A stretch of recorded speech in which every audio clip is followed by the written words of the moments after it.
Once upon a time, in a village in India, there was a very naughty boy. Everyone in the village loved that boy very much.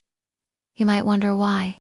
It's because he was like a ray of sunshine, always bringing a smile to their faces. But do you know why?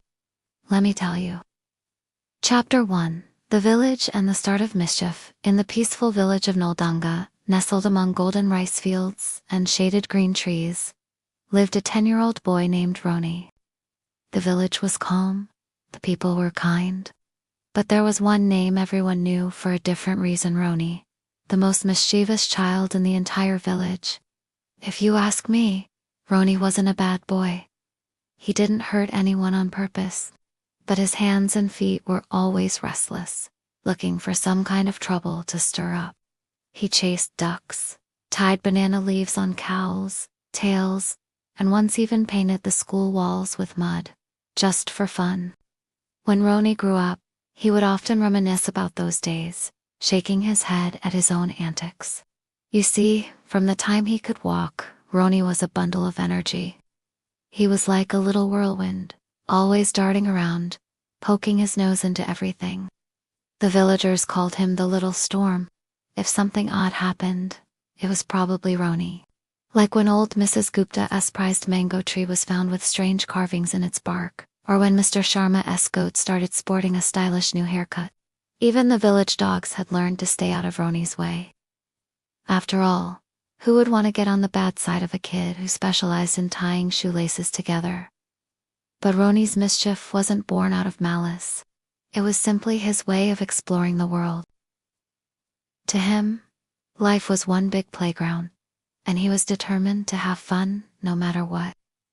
Chapter 2: The Mischief That Went Too Far. One sweltering afternoon, Roni was lounging under the shade of a banyan tree, kicking a stone. His mind was a swirling vortex of boredom. What should I do today? He wondered aloud. Just then, an idea struck him like lightning. There are so many fish in Ball Uncle's pond, he whispered to his friends Raj, Joy, and Mint. Let's set a trap and take some. He won't even notice. Now Roni's friends weren't exactly thrilled with this plan. Ball Uncle, the owner of the fish pond, was known for his kindness and generosity. Stealing his fish felt wrong. But Roni was too excited, and his infectious enthusiasm got the better of them. They made a plan.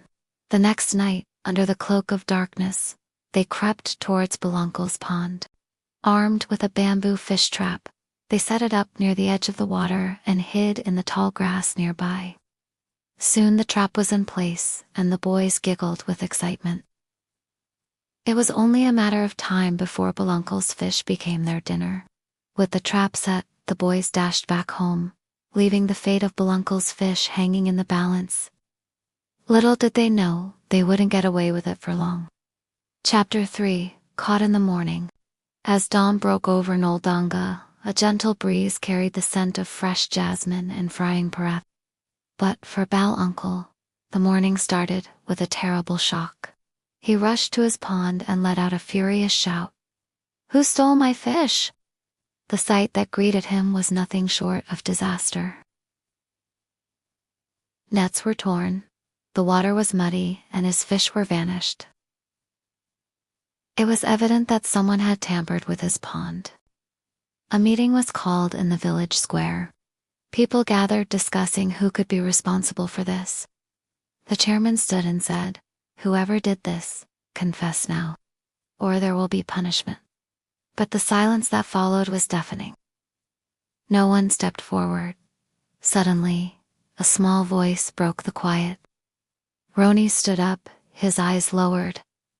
I did it, he whispered. His friends gasped.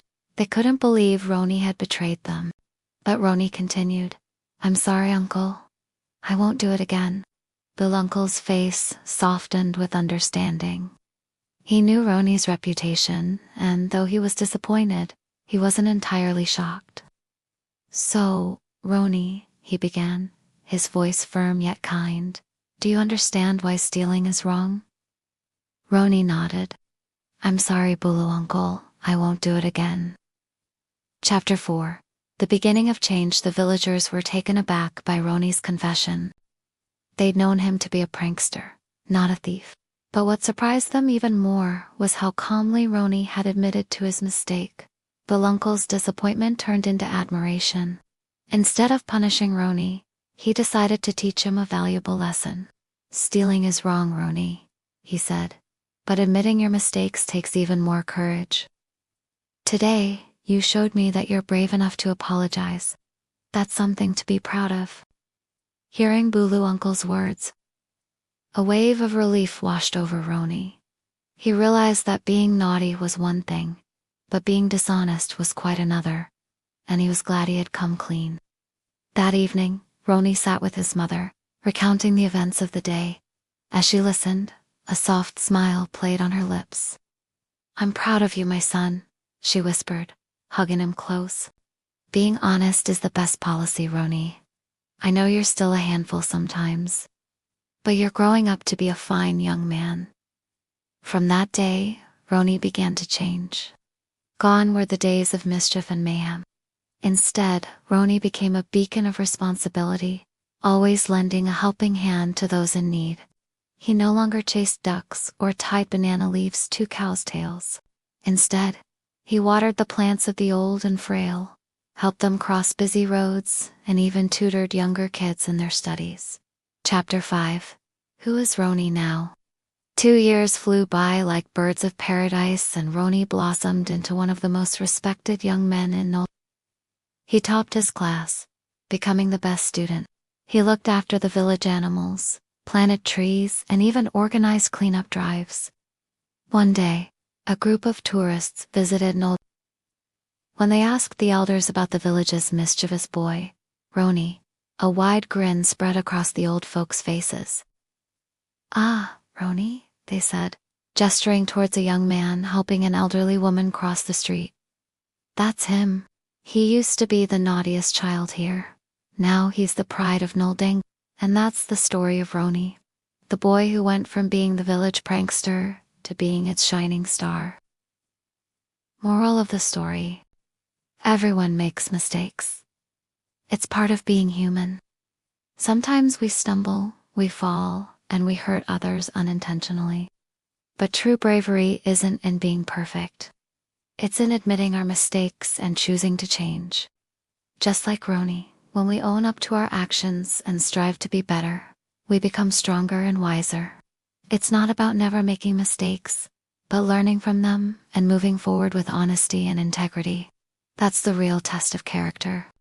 And remember, just like Roni, we all have the power to change. We can choose to be better, kinder, and more responsible. All it takes is a little effort, a lot of courage, and a willingness to learn and grow.